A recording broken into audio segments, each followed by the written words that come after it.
Okay, so FIFO, you've joined us again. So what we're looking at now, because we have this power play, so abusers are trying to exert power over their victims. In your experience, what sort of things do you notice when someone is likely to become an abuser?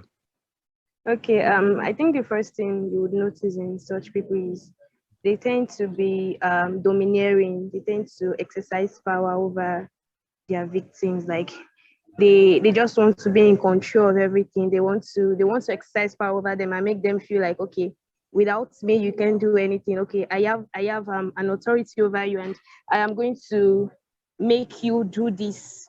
And most times when such a thing happens, it's because such people are under them. Like probably, okay, from my own experience, when I was young, I was sexually abused. So I was, yeah, so those times I was vulnerable, and it was my mom leaving me in the hands of our landlord's son then. So him exercising power over me and making me feel like, okay, I have no other place to run to, since it was meant to look over me. So it was the one pressurizing and making himself feel like, okay, he's the boss over me. And such most times then I lived in fear and felt like, okay, this is actually the end of it, low self-esteem and all that. So the first thing you should look out is the person making himself feel like, okay, I you have no other place to run to. Pride. And most times, sometimes, although it depends on the kind of abuse, but sometimes it might actually make you feel like, okay, you can move closer to me. And by the time you get closer to the person, you just notice that, okay, this was actually a deceit. Moving closer to the person and making yourself feel vulnerable by the person, later harming you. So I think that's just part of the behaviors you have to notice from those that are ready to abuse you. I'm so sorry for your experience, and thank you for No sharing that problem. with us. All Um, right. it's it will obviously you're going to be able to add a great deal to the conversation. So what we have then is that we have a very severe power imbalance. Now, I was speaking to Shivani before the rest of you joined the call about the situation for women in India, but clearly in Africa it is the same or possibly worse.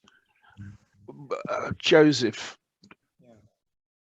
speak to that kind of sexual abuse that goes on. What can someone watching this video start to raise a flag if a person is behaving a certain way? Get away from them. How can they do that? Like FIFA said, the first obvious sign is the domineering personality. You have somebody who uses words like you have to, you must, I decide, this is what I want. So you have a lot of pronouns in the word I. So that's the first obvious sign of somebody who is A, not willing to see your side of the story, and B, doesn't really pay any mind to caring enough to see your side of the story. And she also mentioned some subtle signs as well. There was an issue that came up that it's unfortunate because she was already married to him. While they were dating, and for her privacy reasons, I won't mention her name. While they were dating, she noticed how he treated people who, I guess you could say, didn't have any benefit to him. How he treated waiters, how he treated messengers, how he treated the mailmen, how he treated some people who, society-wise, they don't really add anything to your path in life. They just kind of hang around there. And so she noticed that he was always very abusive, very aggressive towards them, but he was sweet to her. And so she just felt, well, it's probably just because he doesn't care about those people. But when you then get into those, the person realizes that he has you.